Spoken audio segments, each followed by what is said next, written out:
बहुत समय पहले की बात है। भगवान बुद्ध अपने शिष्यों के साथ एक छोटे से गांव में पहुंचे। गांव के लोग बुद्ध की शिक्षाओं के बारे में सुन चुके थे और उनके दर्शन के लिए उत्सुक थे। बुद्ध के आगमन की खबर तेजी से फैली और गांव के लोग बड़ी संख्या में इकट्ठे हो गए। हर कोई बुद्ध की शिक्षाओं को सुनना चाहता था और उनकी उपस्थिति में समय बिताना चाहता था। कहानी शुरू करने से पहले आपसे अनुरोध है कि वीडियो को लाइक और चैनल को सब्सक्राइब जरूर करें।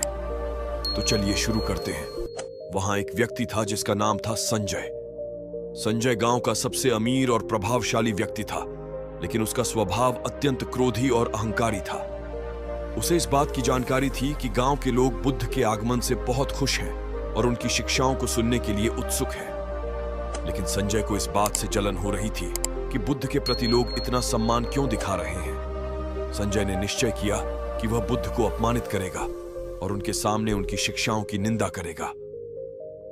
अगले दिन जब बुद्ध गांव के बीच में बैठे और उपदेश देने लगे तो संजय अपने क्रोध को संभाल नहीं पाया। वह बुद्ध के पास पहुंचा और ऊंची आवाज में चिल्लाने लगा, तुम एक धोखेबाज हो। तुम्हारी शिक्षाएं केवल धोखा हैं। तुम अपने आप को महान गुरु समझते हो, लेकिन तुम कुछ नहीं हो। गांव के लोग संजय के इस व्यवहार से चौंक गए। उन्हें उम्मीद नहीं थी कि कोई बुद्ध के साथ इस तरह का व्यवहार करेगा।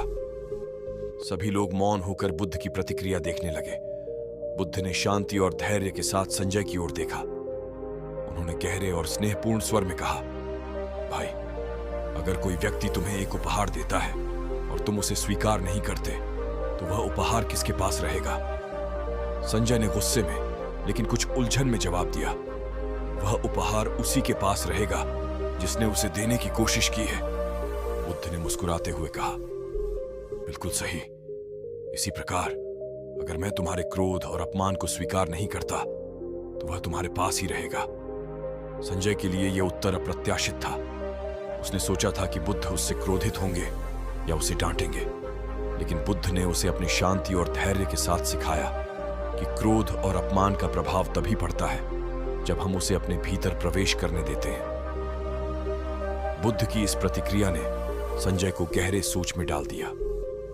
उसने महसूस किया कि उसका क्रोध और अहंकार केवल उसे ही नुकसान पहुंचा रहे थे। बुद्ध ने आगे कहा, हमारे भीतर की शांति और संतुलन को बनाए रखने के लिए यह महत्वपूर्ण है कि हम दूसरों के नकारात्मक विचारों और भावनाओं को अपने ऊपर हावी न होने दें। क्रोध और अहंकार हमें अंधकार की ओर ले जाते हैं, जबकि क्षमा और करुणा हमें प्रकाश की ओर ले जाते हैं। संजय बुद्ध के शब्दों से प्रभावित हुआ। उसने महसूस किया कि उसकी नकारात्मकता और क्रोध ने उसके जीवन में केवल दुख और तनाव ही लाए हैं। उसने बुद्ध के पैरों पर गिरकर क्षमा मांगी और अपनी गलतियों को स्वीकार किया। बुद्ध ने संजय को उठाया और उसे स्नेहपूर्वक कहा, असली साहस अपने क्रोध को छोड़ने और क्षमा करने में है। दूसरों को दोष देना आसान है, लेकिन अपनी गलतियों को स्वीकार करना और उन्हें सुधारने की कोशिश करना सच्ची महानता है। इस घटना के बाद संजय ने अपने जीवन में गहरे परिवर्तन की शुरुआत की। उसने अपने क्रोध को नियंत्रित करना और क्षमा का मार्ग अपनाना सीख लिया। वह बुद्ध की शिक्षाओं को सुनने और उनके मार्गदर्शन में चलने लगा। धीरे धीरे उसने अपने जीवन को करुणा, शांति और संतुलन की ओर मोड़ दिया। बुद्ध की यह कहानी हमें अपने जीवन में शांति, संतुलन और करुणा को बनाए रखने की प्रेरणा देती है। यह हमें यह भी सिखाती है कि नकारात्मकता और क्रोध से बाहर निकलना और क्षमा का मार्ग अपनाना हमारे जीवन को सुख और संतोष से भर सकता है।